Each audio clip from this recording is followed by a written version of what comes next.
Bonjour à tous, bienvenue sur Astro Kaka. Aujourd'hui, nous allons parler de la nouvelle lune qui va éclairer dans le signe du Taureau.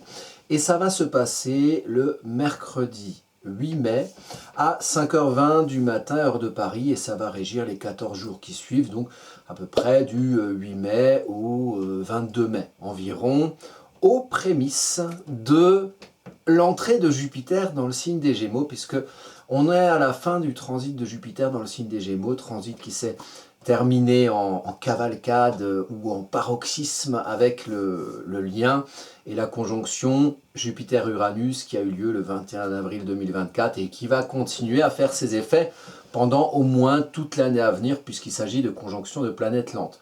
Maintenant pour ce début mai, un début mai dans le contexte qui fait suite à toute une période de Mercure rétrograde en Bélier qui a bien énervé tout le monde. On a bien, on va dire, à forcer ou, ou de manière forcée ou de manière volontaire, on a été obligé de réfléchir à notre rapport à l'action, de prendre conscience de l'énergie de feu naissant, de certaines confrontation, de certains rapports à la confrontation qui ont pu un petit peu naviguer autour de nous, par nous ou sur nous.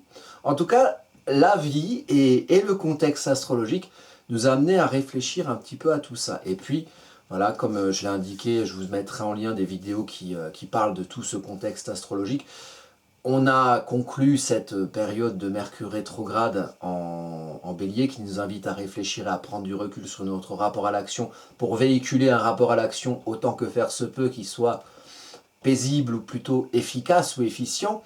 On en arrive à Mars qui entre en domicile juste après et qui apporte de l'eau au moulin, de l'énergie d'action et de naissance de l'action et du fait d'entreprendre, d'initier et de démarrer. Bélier, c'est le signe cardinal de feu, celui qui démarre l'action. Donc Mars suit la période de Mercure rétrograde.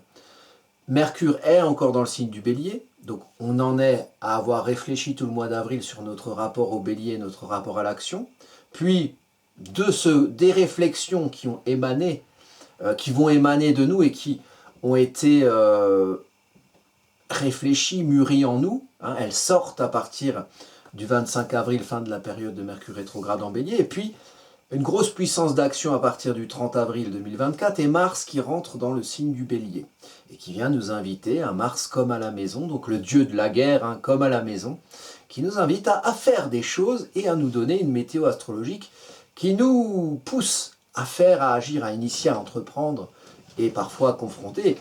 Pourquoi pas, dans la mesure où la confrontation est réfléchie avec Mercure et amène à quelque chose qui puisse éventuellement servir vos intérêts ou qui puisse avoir une certaine logique. Voilà. Sinon, on agite ses bras dans le vent et puis on fait n'importe quoi. Si on n'a pas bien réfléchi à la période de Mercure rétrograde durant tout le mois d'avril, et certainement que vous avez vu des gens comme ça pendant cette période qui ont agité les bras dans le vent et qui ne semblaient pas maîtriser cette énergie bélier qui est une pulsion ou une impulsion mais qui sert derrière à faire quelque chose et qui sert à quoi finalement? Eh bien qui sert au taureau. Et on rentre dans cette nouvelle lune dans le signe du taureau qui vient de toutes les lumières, la lumière en plein jour solaire, la lumière en soi lunaire, des émotions, des intentions, qui vient éclairer le signe du taureau. Et le signe du taureau, il est là pourquoi? Alors, je vous montre déjà les coupables. Voici venu le temps des rires et des chants, et voici venu la nouvelle lune dans le signe du taureau, qui se situe à la frontière entre la maison 1 et la maison 2, du ciel que moi je vois de chez moi, de la France. Le taureau, c'est celui qui suit le bélier, et il se trouve qu'on est bien coordonné, puisque, ayant un ascendant bélier, ici, un ascendant avec Mercure et Chiron. Voilà, j'essaie de vous faire un beau rond. On a les maisons qui s'accordent avec les signes, puisque, je le rappelle cette petite règle, le signe du bélier est le premier signe du zodiaque, et il s'accorde avec la maison 1, qui est la première maison, et qui symbolise quelque part la naissance de soi, la naissance de son identité, de ce qu'on représente. La maison 2 est analogique au deuxième signe du zodiaque, le taureau. Et le taureau, c'est le signe de l'ancrage. La maison 2, c'est finalement le bébé qui naît, on l'identifie en maison 1. Hein, il a un gros nez, il a un petit nez, il a des dents, il a des cheveux, il a une sale gueule, il est joli, on ne sait pas. On l'identifie en tant que ce qu'il est, en tant que ce qu'on voit de lui aussi. Et pour que ce bébé dure, ou que cette naissance dure, ou que la représentation de soi dure, il faut l'ancrer dans la terre. Il faut au bébé lui donner à bouffer, lui mettre un toit sur la tête, lui donner une situation concrète qui lui permette de ne pas faire que naître, mais de durer. Et là, on est dans le signe du taureau, qui suit le bélier énergie d'action de démarrage. Il y a toujours une énergie de terre qui suit une énergie de feu pour ancrer cette action dans la durée. Alors, le taureau, puisqu'il faut en parler, puisque c'est comme à chaque saison, au mois de mai, le signe qui est mis en lumière, le taureau, c'est j'ancre, c'est un signe de matière, le taureau. C'est le signe du cœur du printemps, le moment où les bourgeons bourgeonnent, les oiseaux oisotent, et le printemps est là, foisonnant, foisonnant, et montrant toute la beauté de la matière qui germe, qui devient fleur, qui devient parfois fruit, voilà. Et le taureau, finalement, il permet au bélier de ne pas que commencer. Et parce que même la guerre a une fin. Et à la fin de la guerre, on fait la paix. Et le taureau, c'est un signe vénusien, un signe de paix, un signe paisible. Un signe où, suite à l'action et à la naissance du feu bélier, on va s'ancrer dans une situation qui fait suite à l'action. Puisqu'on ne peut pas faire que commencer tout le temps. Il s'agit ensuite de construire quelque chose qui soit le fruit de cette impulsion. Et là, on est dans le taureau. Alors le taureau, et c'est l'énergie qui est éclairée dans cette période, alors je vous invite à suivre mes petites techniques, mais vous faites bien ce que vous voulez. Eh bien, le taureau, c'est une vache. Et si vous voulez comprendre le taureau, vous sortez de chez vous et vous allez voir une vache. Qu'est-ce que ça fait, la vache? La vache, c'est posé, c'est ancré, c'est lourd, c'est solide. Hein. Il y a Uranus qui souffle la tempête dans le cul du taureau depuis 2019. Hein, il lui faut du temps pour bouger, il lui faut du temps pour changer des habitudes avec cette énergie uranienne qui souffle le vent des tempêtes, hein, qui met mal à l'aise le taureau. Mais pour Uranus aussi, c'est dur de souffler la tempête dans le cul du taureau parce que le bélier bouge beaucoup plus vite, le taureau c'est lourd, il y a la force d'inertie. Hein, on bouge moins facilement un tracteur qu'une Twingo. Le taureau c'est le tracteur, hein, c'est le signe de l'agriculture, du travail de sa terre, donc ça bouge pas facilement, faut le démarrer, hein, c'est un diesel, hein, faut y aller. Mais une fois que c'est démarré, par contre, là, c'est sûr, c'est fiable, hein, et c'est même affable, parce que le taureau étant un signe paisible, on travaille sa terre pour la rendre agréable, quelque part, pour en faire quelque chose dans lequel on soit bien dans sa matière, bien dans son corps, bien dans son environnement, sécurisé dans son environnement. Le taureau, c'est le signe de la force tranquille. Tranquillité, sérénité, concrète, posée, ancrée. Faut comprendre ça. Et quand vous regardez une vache, vous la voyez, qu'est-ce qu'elle fait la vache? Elle en a rien à foutre, elle en a rien à secouer que vous la regardez. Parce que la vache, ce qui l'intéresse, c'est de brouter son herbe et d'être en paix dans son précaré. Puis elle va regarder passer les trains, et après elle va rebrouter son herbe. Après elle va chier une bouse, puis elle va rebrouter son herbe. Un autre train, c'est super. Ça c'est le taureau, vous voyez? Le côté sympa, on est bien. Alors, c'est sympa, mais c'est pas Las Vegas non plus. Hein, c'est le temps qui est le temps de... Voilà, c'est sûr que c'est pas voilà, c'est pas dans l'état d'esprit d'un truc où on est stimulé tout le temps. Vous voyez, comme un petit peu l'époque du moment où il faut, voilà, on zappe, on passe les images sur son portable. Hein, les jeunes d'aujourd'hui qui sont nés dans cette immédiateté avec les avantages et les inconvénients que ça implique. Non, le taureau... Voilà, on pose les choses. Beaucoup d'énergie de feu qui a eu cours là pendant le mois d'avril. Voilà, il faut le digérer. Hein, c'est le signe en astrologie médicale. Le taureau, c'est la gorge. Hein, c'est tout le côté digérer, ruminer. Et puis c'est aussi Vénus. Et Vénus, Le taureau aime bouffer, c'est un signe épicurien, le taureau aime chanter, c'est un signe en soi. Le taureau, c'est pas un signe spirituel. Moi, je dis souvent, et je me permets parce que je suis moi-même soleil en taureau, et je suis du 2 mai, donc j'ai bientôt ma révolution solaire là, qui arrive. Je dis souvent que c'est le signe le plus con du zodiaque. Pourquoi je dis ça? C'est affectueux, c'est affectif. Parce que c'est pas un signe spirituel, le taureau. Alors, le taureau a besoin d'une certaine spiritualité et d'un sens qui donne aux choses, mais ça vient pas du taureau. Le taureau est un signe de terre.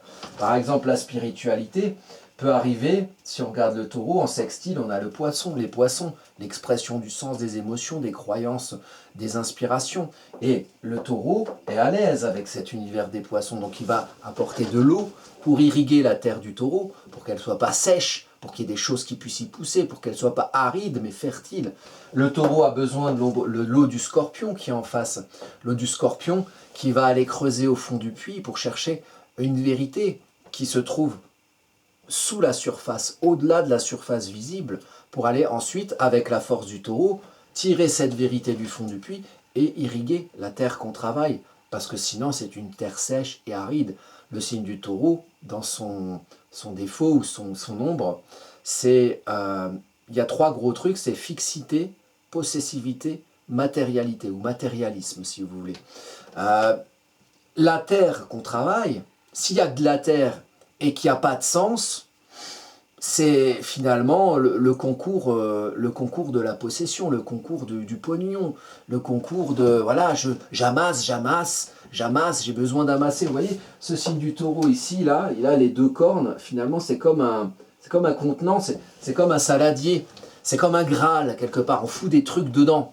Hein, on amasse, et qui les fruits, et qui les lilas, et qui je ne sais quoi, les guitares, les saucissons, bon allez, on fout tout dedans, oh là là, il y a encore de la place, vas-y, ramène-moi-en, ramène. Alors là, du coup, on devient presque prisonnier de cette matérialité qui pèse comme le taureau. Donc ça, c'est un des défauts du taureau, et ça peut aller dans la matérialité ou le matérialisme, mais il faut faire la paix avec la matière, on a besoin d'un ancrage, on est venu s'incarner, on s'incarne dans un corps, on va ingérer, digérer les énergies célestes jusqu'à en faire ce qu'elles nous traversent et qu'on en fasse des cacas. Ça c'est le principe du logo de la chaîne Astro Caca, la vache qui chie des étoiles, c'est un peu ça que ça veut dire. Mais ces énergies célestes et spirituelles, et les grands chakras, et les grandes croyances, et l'esprit des choses, oui, mais pourquoi on nous a fait un corps si c'est pour pas s'en servir? C'est un outil de matière, un outil matériel qu'il faut utiliser de manière paisible. Et le taureau, c'est ça. C'est-à-dire qu'à un moment donné, on impulse des choses avec le bélier, puis on les ancre dans une construction, une terre qu'on travaille taureau. Et évidemment, cette terre va devoir être irriguée de quelque chose, d'un esprit, d'une spiritualité, mais ça reste de la terre, ça reste une incarnation. On a un corps avec lequel il faut être en paix pour pouvoir se sécuriser dans un environnement et dans un précaré autour de nous. Et ça, c'est important à comprendre dans cette énergie taureau. Alors, dans cette carte-là, on a l'éclairage du soleil et de la lune. Alors, le soleil en taureau, les soleils en taureau, le soleil, c'est ce qu'on met en lumière, les natures taureau, la nature taureau de cette saison. C'est des gens qui vont mettre en lumière, qui doivent mettre en lumière cette nature taureau d'ancrage. Là où vous avez le taureau dans votre thème, vous regardez dans quelle maison vous avez le taureau dans votre thème, dans quel domaine de vie finalement terrestre, les maisons zodiacales. Si vous avez le soleil en ce moment dans le transit, encore plus si vous avez vous-même un soleil en taureau comme moi, mais même si vous n'avez pas un soleil en taureau, la mise en lumière en plein jour de cette saison, c'est là où vous avez le taureau, et là où vous avez le taureau, vous devez vous ancrer. Et là où vous avez le taureau, vous devez être une force tranquille. Dites-vous ça dans votre thème. J'ai le taureau là, ok, c'est là où il faut que je me pose. C'est là où il faut que je trouve une sécurité. Une sécurité avec qui je suis, une sécurité dans l'environnement qui se constitue du domaine de maison dans lequel vous avez le taureau. Et ici, c'est mis en lumière. Alors, c'est mis en lumière ici à 18 degrés. Donc, vous regardez plus précisément ce que vous avez aux alentours de 18 degrés du taureau. Bon, on n'est pas loin, là. Uranus est passé à 22 degrés, Jupiter est passé à 25 degrés depuis le 21 avril. Là, on est le 8 mai 2024. Donc, ça met quand même en lumière cette prise de pouvoir jupitérien, cette prise de pouvoir, cette place qu'on prend pour évoluer Uranus. pour évoluer et mettre en valeur son individualité. Uranus, valeur, taureau. Le taureau, c'est aussi ce qui valorise. C'est pour ça qu'on dit que c'est le pognon c'est la valeur, le pognon c'est la matière, ça valorise. Il n'y a pas que le pognon qui valorise, mais le pognon c'est des valeurs, 20 euros, 40 euros, et on échange ça. Voilà, à 40 euros, on n'a pas la même chose qu'à 20 euros. Ben, c'est une valeur. Et le taureau, c'est un signe vénusien, c'est aussi un signe de valeur, et c'est un signe vénusien, la valorisation. Là où vous avez Vénus dans votre thème, c'est là où vous devez vous valoriser, c'est là où vous êtes amené à vous valoriser, c'est là où vous êtes amené à adhérer aux choses. Et il se trouve que Vénus ici est dans le signe du taureau et est en domicile. Donc là, Vénus, elle n'est pas loin. Elle est à quelques degrés, une dizaine de degrés de la Lune à 10 degrés. Donc on est presque sur une conjonction avec cette nouvelle Lune. Pas tout à fait, 8 degrés, c'est un petit peu grand comme orbe, comme séparation avec les luminaires Soleil et Lune, mais Vénus est là en domicile. Alors ça veut dire que sur la période, on a un atout. On a une planète en domicile. On a la planète Vénus en domicile dans le signe du taureau, donc une Vénus forte. Une Vénus qui a la force de faire valoir comment, dans l'ambiance du moment, on puisse être bien avec nous-mêmes. Il y a un besoin, il y a un éclairage d'être bien avec nous-mêmes, bien dans notre corps, bien dans notre matière, bien dans la vie matérielle, bien dans notre environnement. C'est quelque chose qui est mis en lumière. Alors, une mise en lumière, évidemment, ça va mettre en lumière si ça va ou si ça ne va pas, mais ça va mettre la lumière dessus. Est-ce qu'on est bien dans notre manière de vivre? Et est-ce que, ici on est en maison 1 avec Vénus, est-ce que ce qu'on est, ce qu'on représente, ce qui naît de nous, N-A-I-T, est-ce que ça nous valorise? Est-ce que notre ancrage en nous-mêmes correspond à quelque chose qui nous met en valeur? Est-ce qu'on aime ce qu'on est? Est-ce qu'on aime ce qu'on fait naître de soi? Là, la mise en lumière. Alors on va répondre oui, on va répondre non, selon ce que vous faites. Le thème natal, le vôtre, va se juxtaposer à celui-ci et va générer un résultat. Ici, on est en maison 1 avec Vénus. On est en maison 1 avec Vénus et avec la Lune et le Soleil, on est entre la maison 1 et la maison 2. Je suis et j'ancre qui je suis. Donc, on a une importance considérable sur cette période de savoir finalement, mais ok, où est-ce que vous êtes posé? Est-ce que vous êtes bien là où vous êtes posé? Est-ce que vous êtes bien dans ce que vous faites, dans ce que vous êtes dans votre corps, dans ce que vous faites dans votre vie matérielle, dans votre manière de vous ancrer en tant que vous, dans un socle concret, une manière de mener votre vie, une manière de gagner votre vie? Est-ce que vous êtes bien avec ça? Est-ce que ça vous valorise? Est-ce que dans le concret, vous vous sentez bien avec vous-même, bien dans votre environnement, bien dans votre vie matérielle? C'est le taureau qui est tourné vers soi. Le taureau qui est tourné vers l'ancrage de ce qu'on est dans le socle matériel. On est complètement là-dedans ici, avec Vénus, la Lune et le Soleil, entre la maison 1 et la maison 2. Je suis et je m'ancre en tant que ce que je suis, pour me valoriser. Alors, la Lune en taureau, c'est une Lune exaltée. Alors, exaltée, c'est bien, c'est un bon positionnement, mais c'est parfois même un peu trop. On a un grand besoin. La Lune, c'est une émotion, c'est une intention, c'est le sens, l'origine du sens, l'histoire du sens, le pourquoi des ressentis, d'où ils viennent. Et il y a un grand besoin avec la Lune d'être bien avec ce qu'on montre de soi et de qui on est dans son environnement matériel.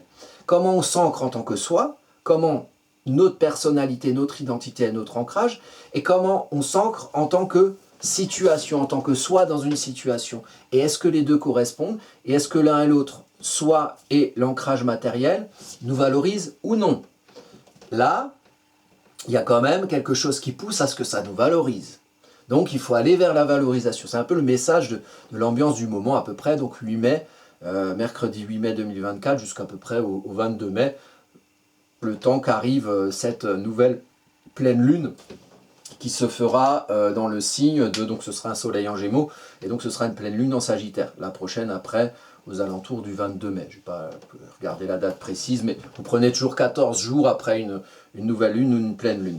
Bon. Ensuite, fait important, l'ascendant. Qu'est-ce qu'on travaille? Donc on a ici l'ascendant qui est en bélier. Donc on garde ce lien, et j'ai parlé du bélier tout au long du début de la vidéo. Apprendre à agir. Si vous avez par exemple un ascendant bélier dans votre thème, là c'est l'ascendant de la période. Qu'est-ce qu'on doit apprendre à être dans cette période? Qu'est-ce qu'on doit apprendre à incarner et quelles expériences de l'ombre du signe de l'ascendant on va vivre pour en cerner la lumière, tous globalement dans cette période. L'ascendant Bélier, c'est apprendre à agir, apprendre à initier, apprendre à impulser. Apprendre à impulser quoi? Quelque chose qu'on met en lumière en tant que nous, dans lequel on puisse s'ancrer. Donc c'est être à l'initiative de nos potentielles valorisations, de ce qu'on est et de ce qu'on fait et de ce qu'on construit dans sa vie matérielle en tant que soi. Mais c'est quelque chose qui vient de nous, qui vient de moi, qui vient de vous, qui vient de chacun. C'est pas les autres, avec un ascendant Bélier, c'est pas les autres qui font à notre place. C'est nous qui devons faire. C'est nous qui devons apprendre à initier, à impulser, à entreprendre. Mais dans la période, qui est une période assez confrontante avec Mars qui est rentré dans le signe du Bélier, on peut vivre l'expérience justement d'un rapport à l'action qui est un petit peu contraignant. Un rapport à l'action qui nous fait voir l'action comme dictatoriale, comme guerrière ou martiale, violente, même symboliquement. Et on n'a pas envie d'être ça. On se dit, on voit des choses, tout ce qu'on a comme exemple autour de nous, du rapport à l'action, quand on apprend le Bélier, à un moment donné dans son expérience d'apprentissage, c'est tous ceux qui agissent, ils imposent leurs lois, ils impulsent une violence, quelque chose de confrontant, et on n'a pas envie de faire partie de ça. Eh bien, je vous dis que vous avez raison. Pourquoi suivre l'ombre du Bélier quand on peut faire autre chose ou faire autrement? Puisqu'ici, c'est quand même un Bélier qui apprend le Bélier pour arriver à s'ancrer en Taureau dans quelque chose de valorisant. Alors, si vous réussissez, comme on peut parfois le croire, si vous réussissez à vous construire un précaré bienveillant suite à la guerre, grand bien vous fasse, faites bien ce que vous voulez.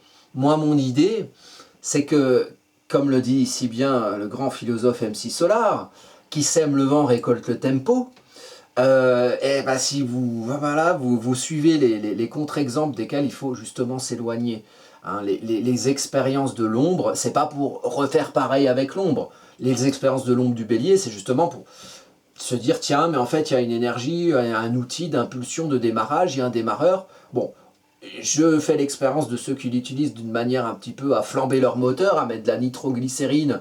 Alors, ils utilisent une fois leur moteur et après, leur voiture, elle pète. Et se dire, mais moi, je voudrais que ma voiture, elle fonctionne longtemps, donc je vais essayer d'utiliser mon démarreur différemment. En me disant, tiens, mais en fait, si je démarre, c'est pas que pour démarrer. C'est parce qu'il y a un objectif de valorisation dans quelque chose qui se construit, dans quelque chose qui va durer.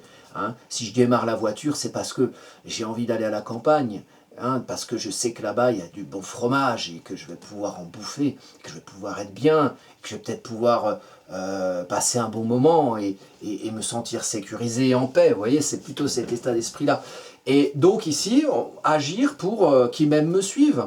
Et apprendre à utiliser l'énergie d'action comme inspirante et comme quelque chose aussi qui peut permettre de sortir de certains marasmes où on peut subir l'énergie Bélier dans son ombre. On part de la dictature, boum, la dictature, salut, moi je démarre vers autre chose et je vais m'ancrer dans quelque chose dans lequel je suis bien et qui me représente dans quelque chose qui me valorise et quelque chose que je peux ancrer dans une situation matérielle où je serai en paix avec moi-même. C'est les guerres, Bélier, c'est le signe du dieu de la guerre, de Mars, ça n'a jamais... construire un précaré sur les champs de ruines d'une guerre, c'est compliqué d'obtenir la paix derrière. C'est pas... Alors je sais qu'on vit dans des sociétés où avant une paix, il y a toujours une guerre, et ça se reproduit, voilà. Et il faudrait un peu qu'on réfléchisse avec Mercure qui est à côté de l'ascendant. Voilà la réflexion. La réflexion avec Chiron ici, il y a Mercure et il y a Chiron ensemble, à côté de l'ascendant. Bélier, donc réfléchir à notre rapport collectif à l'action peut-être, pour ne pas sans cesse perpétuer les cycles, peut-être tirer certaines leçons du passé, et se dire que, mais qui c'est qui a décidé qu'on fasse la guerre tout le temps pour avoir la paix ensuite ? Et pourquoi on est obligé de se taper dessus? Qui décide ça? C'est dans l'intérêt de qui? Pourquoi? Et est-ce que moi je suis toujours obligé de suivre ça? Est-ce que je ne peux pas initier mon propre ascendant Bélier? Est-ce que j'ai pas quelque chose à construire par moi-même pour construire mon précaré, parce qu'en fait, c'est par ma décision, par mon initiative, que je peux le mieux construire mon précaré taureau et me valoriser. Hein, aide-toi, le ciel t'aidera, où les choses sont jamais aussi bien faites que par soi-même. Bon, on est un peu dans cet état d'esprit. Alors Mars là, en domicile, là, qui donne une... C'est bien Mars en domicile, c'est super, Mars est comme à la maison, une belle occasion d'agir, une belle occasion d'activer des choses. Mais si on active des choses en pensant avec la tête de quelqu'un d'autre qui pense un peu de la merde, on va faire de la merde au bout d'un moment. Donc vraiment l'idée, mais ça c'est une ambiance depuis quelques mois et j'arrête pas de rabâcher ça. Pensez par vous-même. Pensez par vous-même pour agir par vous-même. Pensez Mercure par vous-même, le mois, la maison 1, l'ascendant, pour agir ascendant bélier, apprendre à agir par vous-même pour agir bien et pour agir de manière à vous ancrer dans quelque chose au sein duquel vous êtes bien, au sein duquel vous êtes taureau. Mars, où qu'il est Mars? Il est où? Ah oui, parce que la Mars est le maître d'ascendant et il est un peu concerné par notre affaire. Bon, Mars il est là en maison 12, en bélier. Alors, et puis on a aussi le nœud lunaire nord hein, qui nous mène en maison 12. Destin collectif, karmique, hein, qui est en bélier, donc le nœud lunaire depuis le 17 juillet 2023 et qui va y rester jusqu'à janvier 2025. Donc le collectif est poussé à l'action, vous voyez, est poussé à l'action, hein, et puis si on se laisse pousser vers un endroit sympa, ben, on est poussé vers le fait d'entreprendre des choses, et puis si on se laisse pousser par des connards, on va être poussé à la guerre, quelque part, hein, Mars, dieu de la guerre. Bon, pas ce que je souhaite, c'est ce que souhaite ce n'est pas ce que souhaite la plupart des gens. Et quand vous entendez quelqu'un qui souhaite ça, vous pourrez peut-être être inspiré de ne pas l'écouter ou de se demander mais comment ça se fait qu'on puisse l'entendre? Qui c'est qui l'a mis là? Enfin, après, hein, à qui profite le crime, ça c'est toujours une vaste question. Donc Mars en maison 12, c'est agir sur soi. Agir sur soi, la maison 12, l'univers émotionnel intérieur. Qu'est-ce qu'on a en nous, notre rapport de nous à nous en fait? Les émotions, la gestation du sens qu'on donne aux choses. Mars, il agit ici. Et Mars, ici, il agit comme à la maison. Donc, il y a une grosse énergie pour comprendre le sens de nos actions et le pourquoi de nos actions et comment agir sur soi pour être plus au clair avec ce qu'on va exprimer par soi, Mercure à l'ascendant, ce qu'on va exprimer par soi, comprendre de soi, de ce qu'on est et véhiculer de soi, parce qu'on a agi sur soi pour mieux comprendre comment on pense l'action et les intentions et le sens qui justifient les actions, le pourquoi. Et Mars creuse, donc Mars amène cette énergie, amène, je vais dire un gros mot, amène presque la guerre en soi, quelque part. Moi je connais ça, Mars en maison 12, j'ai ça dans mon thème natal. Si vous avez un Mars en maison 12 dans votre thème natal, il faut faire attention parce qu'il s'agit de creuser, il s'agit d'agir en soi pour mieux se comprendre et mieux être au fait de ses émotions et de ses ressentis. Mais on peut facilement tourner l'épée de Mars vers soi et se triturer les émotions. Être nerveux, être avoir de la turbulence en soi, être bousculé. Il faut aussi que Mars fasse ça. Il faut aussi se confronter à soi-même. Mais c'est pas se confronter à soi-même parce qu'on est sadomaso et qu'on aime se faire du mal à nos émotions, mais c'est parce qu'il y a quelque chose, si Mars est là, c'est forcément qu'il a une fonction. Donc, c'est qu'il y a quelque chose à creuser. Voilà. Comprendre en soi le rapport à l'action, agir sur soi pour faire de Mars, quelque part, une énergie qui va nous faire prendre le lead de nous-mêmes, quelque part, en nous, pour pouvoir ensuite faire que ça sorte. Et donc Mars ici, c'est une action qui est intérieure, maison 12, et qui amène à une réflexion et à une diffusion de Mercure en bélier qui va véhiculer l'action. Mais parce que on agit en soi sur soi pour véhiculer l'action. L'impulsion, elle vient de l'intérieur. L'impulsion vient des intentions. L'impulsion vient du sens qu'on donne aux choses, qui va agir par soi en véhiculant un message actif pour ancrer ce qu'on est en taureau. Vous voyez, il y a toutes les planètes ici qui sont de ce côté. Le travail sur le moi. Et ensuite, la nouvelle lune, donc l'éclairage lune-soleil, de la maison 1 à la maison 2, c'est s'ancrer en tant que ce qu'on est, pour se valoriser en tant que ce qu'on est, afin de se constituer un précaré taureau et un univers concret et matériel au sein duquel et dans lequel on va évoluer. Uranus, alors là c'est compliqué parce qu'il y a les petites flèches, mais en fait ils sont là. Uranus c'est ici, hop, je dessine très mal. Uranus et Jupiter, qui sont à 2 degrés d'orbe l'un de l'autre, ils sont là, ils sont en taureau, ils sont ici, là. Donc, on évolue, prendre le pouvoir d'évoluer dans ce qu'on construit, dans sa manière de vivre concrète, dans sa vie, sa manière de vivre, peut-être sa manière de gagner sa vie. Hein? Qu'est-ce qui met du charbon dans votre chaudière? Hein, la chaudière, c'est à prendre la chaudière, le feu du bélier, le feu naissant, on fait, on agit. Et puis, qu'est-ce qui perpétue ça? Qu'est-ce qui donne de la soupe dans la marmite? Qu'est-ce que vous faites pour vivre, pour bouffer, pour avoir un toit sur la tête? Qu'est-ce que vous faites pour ça? Est-ce que ça vous correspond? Et est-ce que vous avez envie de changer? Est-ce que vous avez envie d'évoluer? On n'est pas obligé de tout changer. Mais l'idée, c'est de prendre le pouvoir d'être bien avec soi, et d'être bien avec soi, fruit d'une évolution. Évoluer pour être bien avec soi, prendre le pouvoir. J'ai le pouvoir de changer ce que je dois changer si je ne suis pas bien avec ce que je fais. C'est sûr que là, je dis ça je dis ça de mon précaré à moi, et je suis en train de dire, oh là là, c'est comme ces bourgeois là qui disent, oh mais c'est facile, oh là là, mais il suffit de le vouloir et puis on peut changer sa vie. Mais couilles, ouais, c'est compliqué sa mère, mais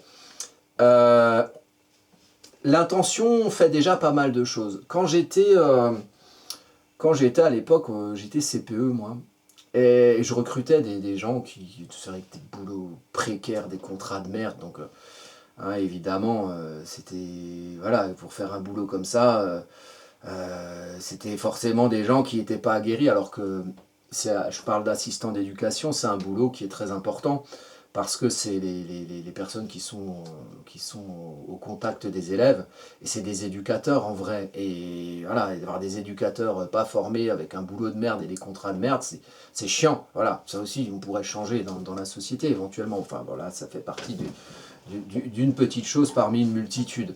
Et moi je disais aux gens, vous savez, on apprend, mais avec moi je demande la bonne volonté. S'il y a la bonne volonté, le reste y suit, en fait. Maintenant, dans notre rapport à nous-mêmes, agir sur soi. Il faut déjà voir qu'est-ce qu'on a envie de faire, avec quoi on est bien, avec quoi on n'est pas bien. Qu'est-ce qu'on a envie de faire pour impulser quelque chose de différent si on n'est pas bien dans ce qu'on représente, ou dans la manière d'ancrer dans le concret ce qu'on représente, ou avec la manière concrète, avec ce qu'on fait concrètement dans la vie, bien ou pas bien. On réfléchit, on fait le constat, on fait le bilan, là c'est bien, là c'est pas bien, c'est pas tout noir, tout blanc, il y a des choses qui vont, il y a des choses qui vont moins bien. Déjà il y a la volonté, après il y a le contexte matériel. Bon, bah, là du coup je fais un boulot qui me fait chier, mais je suis obligé de le faire, sinon je bouffe pas. Et si je bouffe pas, bah, il y a risque de décès au bout d'un moment, donc on est obligé de bouffer. Voilà, c'est circonstances matérielles.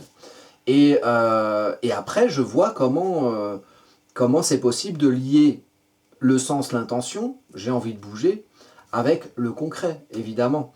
Mais quand Mercure, là, il dit ça. Mercure en bélier à l'ascendant. L'intelligence de la vie, c'est de faire. On ne peut pas tout anticiper. Et des fois, il faut se lancer. Et c'est en se lançant qu'on voit.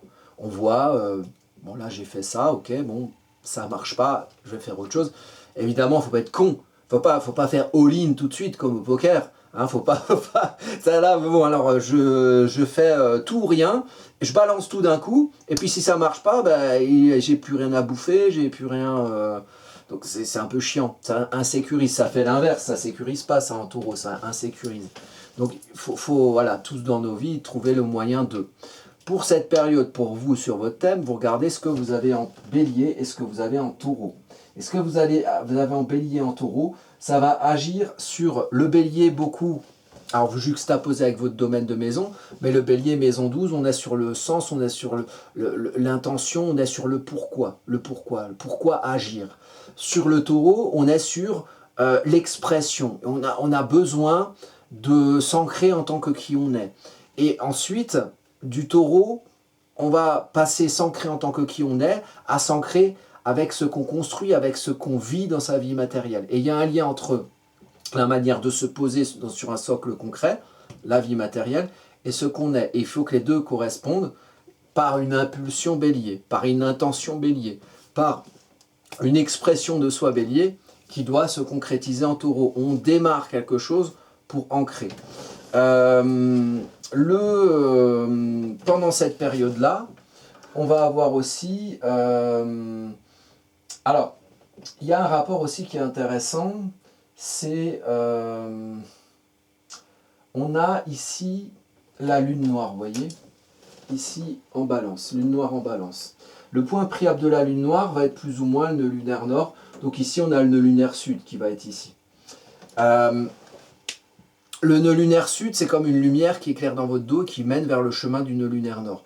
Le nœud lunaire sud, il est dans le quotidien, la vie quotidienne, le concret quotidien. La lune noire qui se trouve au nœud lunaire sud, c'est qu'est-ce qui est injuste, qu'est-ce qui est inéquitable, qu'est-ce qui vous semble déséquilibré dans ce que vous vivez au quotidien, notamment dans le rapport aux autres, donc qui vous êtes vous, qui sont les autres, qu'est-ce qui n'est pas équilibré dans les gens que vous voyez tous les jours, ça peut être dans le quotidien au travail, le quotidien chez vous, votre fonctionnement quotidien. Qu'est-ce qui ne va pas dans le fonctionnement? Qu'est-ce qui est déséquilibré? Qu'est-ce qui est inéquitable en termes de sensations? Comment? Peut-être il faut le creuser, parce que c'est une ombre inconsciente, la lune noire. Comment il faut aller le chercher? Il y a une sensation, hein, mon quotidien, je me fais chier dans mon quotidien, les fonctionnements, c'est pas génial. Il faut aller creuser pourquoi. Qu'est-ce qui vous semble injuste et déséquilibré pour aller justement vers le fait d'agir sur soi, sur ses intentions, sur le pourquoi. Mais pourquoi je fais ça en fait?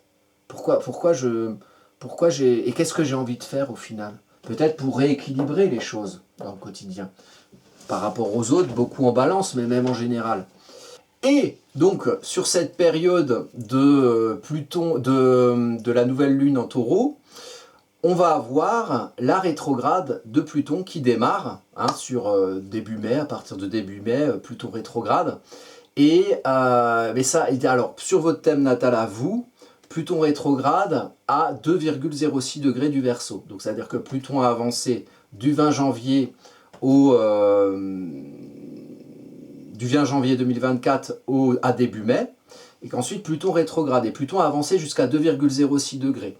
Donc si vous avez des planètes là sur la période, on va dire entre le 15 avril et le 15 mai, des planètes qui sont vers 2 degrés, de n'importe quel signe de 2 degrés, elles sont touchées par Pluton. Donc ça va être intéressant de voir sur votre thème qu'est-ce qui est aux environs de 2 degrés, notamment sur cette période sous l'égide de cette nouvelle lune en taureau.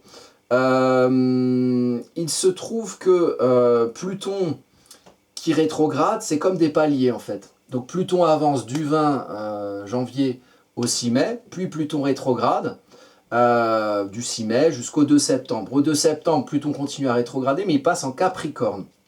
Et à partir d'octobre, Pluton repart en marche directe et va repasser en Verseau le 19 novembre. Ça, c'est les périodes plutoniennes, on en parlera dans d'autres vidéos. Sur ce qui est important à savoir ici, c'est que Pluton commence sa rétrogradation sous l'égide de cette pleine lune en taureau. Et donc, il s'agira de comprendre un petit peu, même vous, dans votre vie, dans la vie collective, il y a eu l'histoire des lunettes connectées qui sont arrivées au moment où Pluton est repassé en Verseau à partir du 20 janvier, on nous en a parlé. C'est le début, finalement, d'une ère de Pluton en Verseau, pas l'ère du Verseau, mais l'ère de Pluton en Verseau. Pluton, le 19 novembre 2024, va rester 20 ans dans le signe du Verseau jusqu'en 2044. Qu'est-ce qui va changer, qu'est-ce qui va être bousculé, qu'est-ce qui va être transformé en termes de rapport des uns aux autres, les interactions, les toiles de réseaux, les réseaux interactionnels, les manières d'interagir entre nous. Ça, c'est quelque chose de global, c'est quelque chose de structurel. Et c'est une destruction et une déstructuration plutôt d'une structure des interactions entre nous. Alors ça peut être les nouvelles technologies, mais ça peut aussi être la destruction d'une manière d'interagir, ou même la destruction de nouvelles technologies, pour arriver encore à d'autres choses qu'on ne connaît pas encore. Donc Pluton en Verseau, ça va être quelque chose de transformateur, mais sur une longue durée. Il se trouve que là, la nouvelle lune en Taureau éclaire le concret matériel au moment où Pluton rétrograde. Donc, peut-être il y aura certaines fritures sur la ligne en termes d'interaction des uns aux autres. Peut-être que dans le collectif ou dans l'astrologie mondiale, il y aura certaines communications qu'on aura voulu nous imposer un peu en sous-jacent plutonien, mais on ne va pas le faire de la bonne manière et peut-être qu'on va se rendre compte de certaines choses en termes de... Je sais pas, moi en ce moment on parle beaucoup des caméras de surveillance aux Jeux Olympiques, des QR codes, alors peut-être que tout ça, qui arrive doucement, qui s'insinue doucement, peut-être que tout ça, d'une manière ou d'une autre, il y aura une friture sur la ligne qui viendra les remettre en cause, éventuellement. C'est une possibilité, il peut y en avoir plein d'autres. Voilà un petit peu ce que je pressens, ressens et vois sur les cartes d'astrologie concernant cette nouvelle lune en Taureau. Voilà, donc vous pouvez éventuellement poser vos questions, comme d'habitude en commentaire, par rapport à vos thèmes à vous, si vous avez des questions sur la période. Je me ferai une joie de vous répondre, et puis je vous donne rendez-vous pour les prochaines vidéos d'astrologie. Il y a plein de choses les prochains temps. Jupiter qui rentre en Gémeaux, il y a une petite date en début juin dont je voulais vous parler aussi, une petite date de Nostradamus qui me paraît être intéressante. Enfin voilà, plein de choses à se dire. Je vous donne rendez-vous bientôt pour de prochaines vidéos.